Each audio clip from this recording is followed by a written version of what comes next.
തിരുവനന്തപുരം കൈമനത്ത് കത്തിക്കരിഞ്ഞ നിലയിൽ കണ്ടെത്തിയ മൃതദേഹം തിരിച്ചറിഞ്ഞു. കരുമം സ്വദേശി ഷീജയാണ് മരിച്ചത്. സുഹൃത്ത് സജി കുമാറിന്റെ വീടിന് സമീപമാണ് മൃതദേഹം കണ്ടെത്തിയത്. സജി കുമാറിനൊപ്പം ഷീജ താമസിച്ചിരുന്നത്. വിവരങ്ങളുമായി സൂര്യഗായത്രി ചേരുന്നു. സൂര്യ, എന്തൊക്കെയാണ് ഇത് സംബന്ധിച്ച കൂടുതൽ വിശദാംശങ്ങൾ?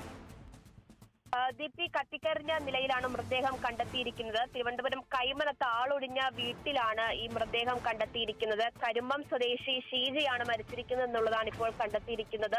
ബന്ധു മൃതദേഹം തിരിച്ചറിഞ്ഞിട്ടുണ്ട്. CCTV ദൃശ്യങ്ങൾ പോലീസ് പരിശോധിക്കുന്നുണ്ട്. എന്താണ് ഈ മരണകാരണം, എങ്ങനെയാണെന്ന് സംബന്ധിച്ചുള്ള കൂടുതൽ വിവരങ്ങൾ ലഭിക്കേണ്ടതായിട്ടുണ്ട്. ഈ ഷീജ താമസിച്ചിരുന്നത് സുഹൃത്തായിട്ടുള്ള സജികുമാർ എന്ന ആളിനോടൊപ്പമാണ്.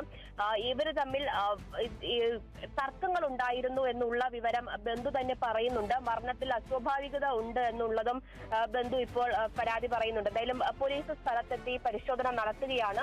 ഈ സജിയുടെ വീടിന് സമീപമുള്ള പറമ്പിൽ നിന്നാണ് മൃതദേഹം കണ്ടെത്തിയിരിക്കുന്നതെന്നുള്ള വിവരമാണ് ഇപ്പോൾ ലഭിക്കുന്നത്. എന്തായാലും കൂടുതൽ പരിശോധനകൾ പോലീസ് നടത്തുന്നുണ്ട്. അതിനുശേഷമായിരിക്കും കൂടുതൽ വിവരങ്ങൾ ലഭിക്കുക. ശരി, തിരുവനന്തപുരത്ത് കത്തിക്കരിഞ്ഞ നിലയിൽ കണ്ടെത്തിയ മൃതദേഹം തിരിച്ചറിഞ്ഞു.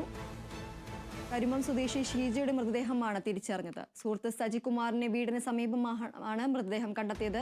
സജി കുമാറിനൊപ്പമാണ് ഷീജ താമസിച്ചിരുന്നത്. സൂര്യഗായത്രിയാണ് വിശദാംശങ്ങൾ നൽകിയത്.